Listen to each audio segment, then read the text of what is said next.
Hi, I really hope I'm not really too late in posting this. I know it was posted in like February and this is like March. No, March, no, it's April. What the heck? So I'm answering the 5 questions for atheists, and here we go. The first one is, of course, why am I an atheist? Well, I'm one because I came to the age of logic and reason. Also to say I came from a very controlling household that was extremely Christian, and they forced my brothers and I to go to church since, well, pretty much birth. So since leaving home, I added knowledge to my previous knowledge base, and with that came questions as to like the whole religion, and in doing so I had to question my parents. And their only response to every single question was, well, that's just how it is, or I don't know. And me being a college student, I had to satisfy my curiosity. So I turned to the one book they said would have all the answers. And of course, all I found in there were allegories. You know, simple stories trying to get people to live a better life.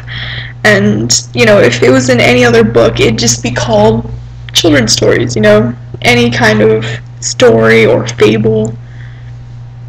So looking beyond the Bible and into history, I saw that there are many other stories like Christ's. You know, take for instance Dionysus, and he predates Christ. So what makes him any different? You know, that is my question for you. Second one was, how much do I know about God? So, as previously stated, I come from a very extremely Christian household. You know, they're even still trying to get my 28-year-old brother to go to church. I'm 18. What hope do I have?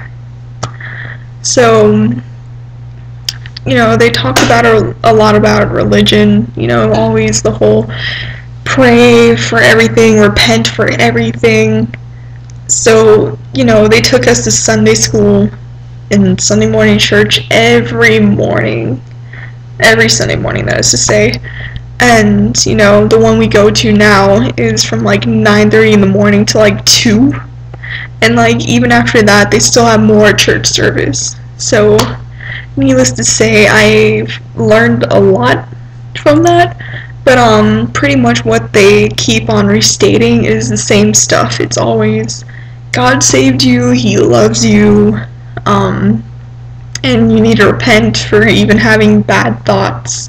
So after becoming an atheist, I've learned a lot more about the religion than I ever did in my 18 years of being in the religion. So I've known actually a lot. The third thing was, the first thing that comes to mind. So the first thing that comes to mind is, well, since coming to college, I've heard the saying that, you know, we made God up. Like, we gave him the characteristics we want in ourselves, and that makes sense. I mean, even Nietzsche said that, you know, we need religion to get, like, a deeper look into who we are as people, to see who as a society we are and what we want. And let's face it, we all want to know everything and live forever, and we want people to love and adore us. Isn't that God? The fourth one was what his character is like, and it really depends on what aspect you're looking at, because you could either see what they preach, which is loving, caring, forgiving, moral, or you can look at the one that's really in the Bible for a majority of it, which is, well, very destructive. He tells Abraham to sacrifice his child and says, just kidding. Really? And he tells people to, you know, contradict himself. He says, love everyone, and yet he turns right around and says, stone them for this, stone them for that, stone for this, that, everything. You know, if your child's disobedient, beat them. I mean, every day you're supposed to beat your child. Is that right? Is that what they're trying to really portray? Do they want to even see that side? And He strikes me as like a mob boss. You know, if you stay on his good side, you'll get whatever you want, you'll be happy, blah blah blah. But if you get on the bad side, that's when you're screwed. Finally, the question is, what led me to all these conclusions?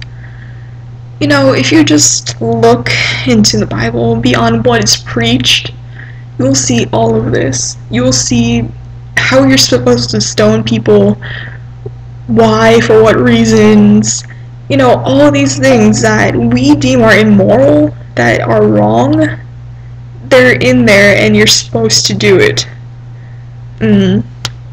Going beyond how I came to the conclusion of the one before this, the fourth, you know, it's a combination of the Bible and logic and reason and science, philosophy, you know, a lot of stuff is common sense.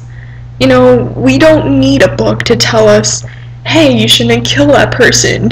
Hey, you should actually be kind to one another. We shouldn't need a book for that. That's just part of being human. Am I right? Or am I wrong? Please tell me if I'm wrong. I will have a discussion.